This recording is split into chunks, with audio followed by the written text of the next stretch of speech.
송생과학 송쌤입니다. 오늘은 중학교 학년 진단 문제를 가져왔습니다. 일단은 기출이 너무 많기 때문에 2013년도부터 2016년도 문항은 지금에서라고요. 2017년도부터 2019년도 문항을 나중에 다른 강의로 해설해 드리도록 하겠습니다. 직권의 변화에서 약간 어려운 문제일 수도 있는데 여러분께서 잘 해결하시리라 생각합니다. 저랑 같이 잘 따라오면 되겠습니다. 2013년도 25번 문제입니다. 그림은 어떤 암석에 나타난 고생물의 흔적을 나타낸 것이다. 고생물의 흔적을 확인하려면 우리는 화석을 관측해야 되겠네요. 이러한 흔적을 잘 볼 수 있는 암석은, 화석을 잘 볼 수 있는 곳은 어디였나요? 그렇죠. 퇴적암이 쌓여 있는 곳이라는 것을 알 수 있죠. 퇴적암의 대표적인 특징 두 가지가 뭐였습니까? 그렇죠. 층리랑 화석이 있다는 것을 알 수 있습니다. 종류나 크기가 다른 퇴적물이 쌓여 만들어지면서 나타난 평행한 줄무늬를 보고 우리는 층리라고 하고요. 과거에 살았던 생물의 유해나 흔적이 남아있는 것을 보고 우리는 화석이라고 합니다. 이런 층리랑 화석이 잘 관측되는 암석이 바로 퇴적암이었습니다. 퇴적암은요, 자갈이 주로 이루어진 여암, 모래가 주로 이루어진 사암, 진흙이 주로 이루어진 셰일이나 이암이 있다는 것을 확인할 수 있습니다. 그래서 해안가 근처에서는요, 무거운 퇴적물이 많이 쌓이기 때문에 여암이 주로 쌓여 있고요. 해안가에서 먼 쪽에서는요, 가벼운 퇴적물이 많이 쌓이기 때문에 진흙으로 이루어진 셰일이 많이 만들어진다는 것을 알 수가 있습니다. 그러면은 퇴적암의 종류를 여기서 딱 골라주면 되겠는데요. 딱 하나밖에 없죠. 셰일은 퇴적암이기 때문에 답은 1번입니다. 편암하고 편마암 같은 경우는 변성암이고요. 현무암이나 화강암 같은 경우는 화성암이라는 것 여러분이 알고 있으실 거라고 믿겠습니다. 2013년도 26번 문제입니다. 폭포, 버섯바위, 홍과 같은 것들이 있네요. 그림은 지표의 변화 과정에서 만들어지는 지형을 나타낸 것이다. 이 지형들의 공통적으로 적절한 것은, 이거를 알려면 우리는 풍화 침식작용에 대해 알고 있어야 됩니다. 풍화작용은요, 풍화를 일으키는 모든 작용이고요. 풍화를 일으키는 주요 원인은 물, 공기, 생물이 있겠습니다. 물이 흘러간다든지 공기가 부딪히면서 암석을 깎아내린다든지 생물의 뿌리작용 같은 걸로 인해서 암석을 부신다든지에 대한 원인이 있겠죠. 이 세 가지 같은 경우는요, 주로 침식작용이 일어났기 때문에 만들어지는 겁니다. 침식작용도 빗물, 강물, 바닷물, 빙하, 바람 등이 그 운동에 따라 토지를 깎거나 화학적으로 암석을 용해하는 작용입니다. 그래서 답은 4번이라고 보실 수가 있겠습니다. 29번 문제입니다. 다음은 판구조론에 관련된 실험 과정입니다. OHP 필름은 그립 A 위에 올려놓고 지진이 일어난 곳을 유성펜으로 표시를 합니다. 그리고 가에서 작성한 OHP 필름을 그림 B에 놓고 판 경계와 비교를 해봤는데요. 지진의 분포와 판의 경계를 비교해보니까 엄청나게 비슷하다는 것을 알 수 있죠. 그래서 화산대와 지진대의 분포와 판의 경계를 봤을 때요, 화산대와 지진대, 판의 경계는 거의 일치하고 있습니다. 화산활동과 지진은 판의 경계에서 주로 일어난다는 것을 확인할 수 있고요. 판 경계에서 지각 변동이 활발하다는 것을 알 수 있습니다. 그러면 답은 몇 번일까요? 그렇죠. 답은 1번이라는 것을 확인할 수 있겠습니다. 지진은 판의 경계에서 많이 일어난다는 사실 꼭 기억해 두십시오. 2014년도 25번 문제입니다. 다음은 판구조론의 정립과정을 시대순으로 나열한 것이다. 대륙이동설에서부터 시작해서 다음과 같은 과정을 거치게 되는데요. 가 이론에 적정한 것을 이제 풀어보자고 하는 겁니다. 자, 대륙이동설, 멘틀대류설, 그리고 해저확장설, 그리고 판구조론으로 이루어져 있는데요. 멘틀대류설 같은 경우는 홈스가 주장을 했고요.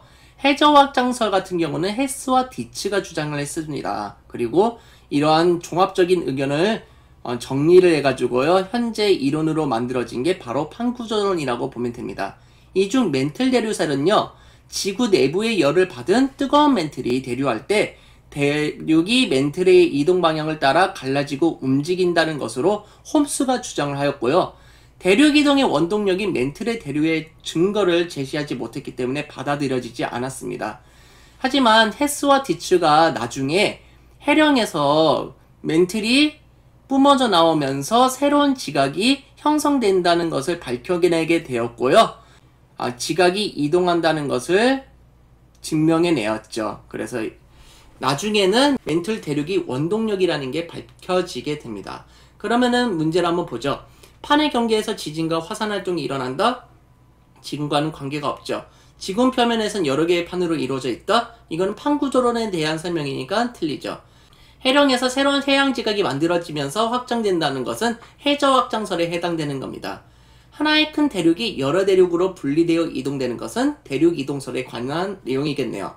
마지막 5번이 정답이겠네요. 지구 내부의 온도 차이에 의해 멘틀에서 대류가 일어난다는 사실을 알 수가 있습니다. 외액이 멘틀보다 더 뜨겁습니다. 뜨거운 물질을 만나면은 올라가게 되고요. 멘틀의 상부축으로 가게 되면은 식어서 다시 내려가게 되는 겁니다. 이러한 과정을 거치면서 멘틀이 대류하고 있다는 사실을 헤스와 디츠가 발견했다는 거 기억해 주시면 되겠습니다.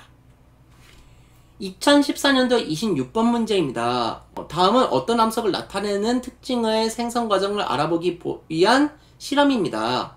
힘을 가했는데 줄무늬 같은 게 형성이 됐네요. 고무차륵 속에 색이 다른 고무차륵으로 알갱이를 만들어 넣은 후 옆에 평평한 나무판을 대고 양쪽에서 힘을 가하면은 알갱이가 납작해진다고 합니다. 압력을 가했습니다. 압력을 가해서 만들어지는 암석은 변성암밖에 없었죠. 변성암 같은 경우는요, 두 가지 특징이 있습니다. 염리랑 큰 결정이 생기게 됩니다. 광물의 압력 방향의 수직으로 평행하게 배열되어 나타나는 줄무늬 구조를 말하고요. 이런 횡압력이 주어지게 되면요, 옆으로 줄무늬가 나타나게 됩니다. 편마암이 대표적인 암석 중에 하나였죠. 큰 결정 같은 경우는요, 열을 많이 받을 경우에는요, 광물이 변하거나 광물의 결정의 크기가 커지게 됩니다. 그럼 문제 한번 풀어볼 텐데요. 여기서 변성암인 것을 찾으면 되겠죠. 그리고 줄무늬의 특징이 이쁜 걸 찾으면 되겠는데 딱 하나밖에 없습니다. 편마암이라는 거 알고 계시면 되겠습니다.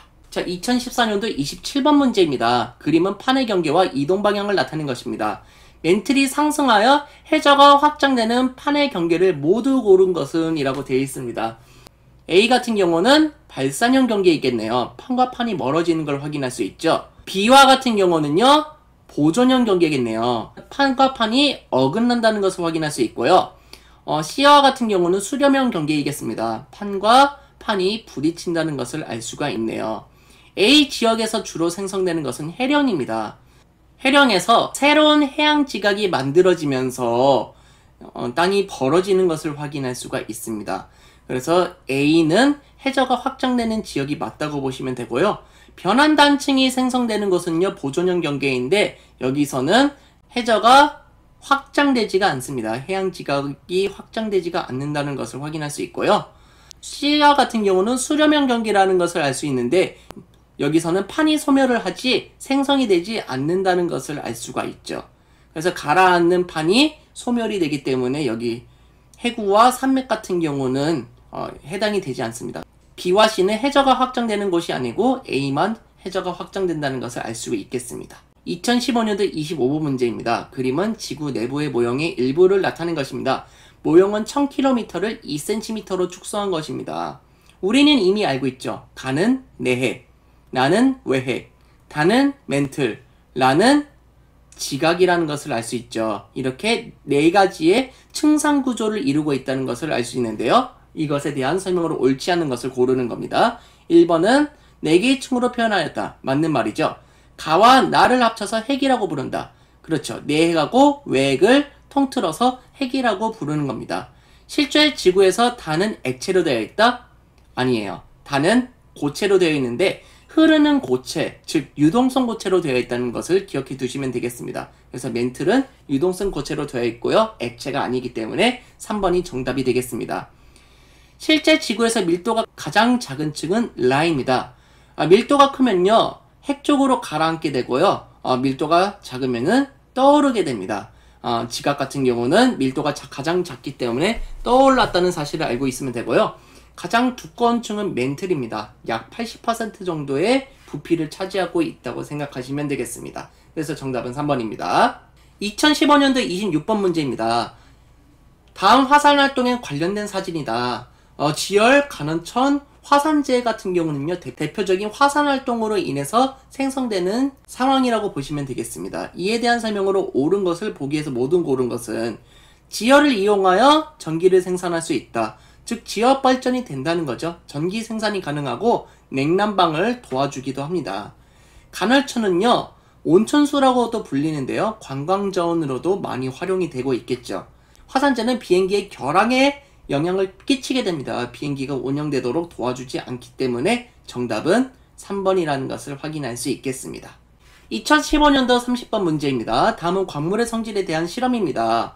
A는요, 검은색이고 얇은 판 모양으로 쪼개진다라고 되어 있습니다. 육각판 모양으로 쪼개지는데 이런 것을 보고 우리는 흑음모라고 하죠.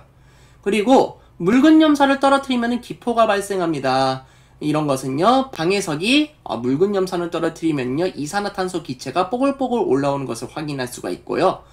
특이한 특징을 하나 더 알려드리자면 복굴절 현상이 나타납니다. 그래서 글씨 위에 글씨가 떠있는 현상을 관측하실 수가 있고요. 투명하고 육각기둥의 모양의 결정이다라고 되어 있는 건요, 석영입니다. 그래서 석영이 대표적이고요.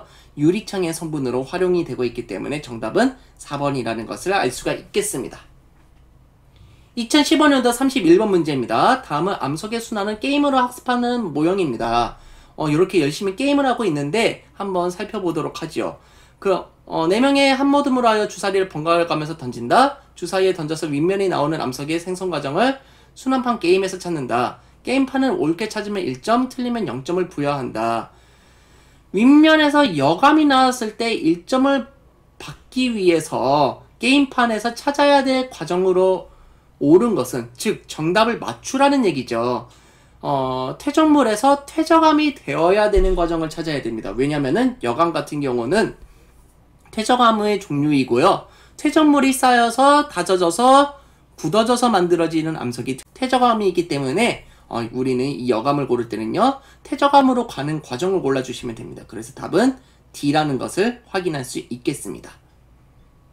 2016년도 25번 문제입니다. 우리 생활에서 광물이 이용되는 예를 나타낸 것이다. A, B에 이용된 주된 광물로 옳은 것은, A는 유리고 B는 전선이라는 것을 확인할 수 있네요. 황동석 같은 경우는요, 구리 성분이 많아서 전선에 많이 활용을 하고 있습니다. 그리고 방해석 같은 경우는요, 석회암의 주성분으로 시멘트의 원료로 많이 활용하고 있고요. 반도체와 유리의 주성분으로 활용되는 것은 석영입니다. 그리고 금강석 같은 경우는 보석으로 많이 활용하고 있죠. 정답은 무엇이겠습니까? 유리의 주성분은 석영이라는 것을 알 수 있고요.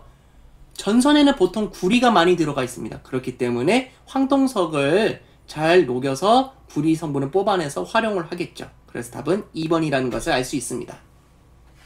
2016년도 26번 문제입니다. 다음은 지구 내부의 모형을 만드는 활동이다 하면서 아래의 과정을 거치고 있습니다.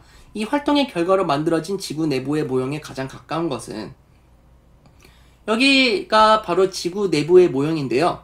지각 같은 경우는 매우 얇다는 것을 알 수 있고요. 멘틀은 지구의 부피의 약 80% 정도를 차지하기 때문에 엄청 넓다는 것을 확인할 수 있습니다. 외액하고 내액은 이 정도로 차지하고 있기 때문에 이것과 비슷한 걸 찾아주면 되겠죠. 답은 2번이라는 것을 확인할 수 있겠습니다.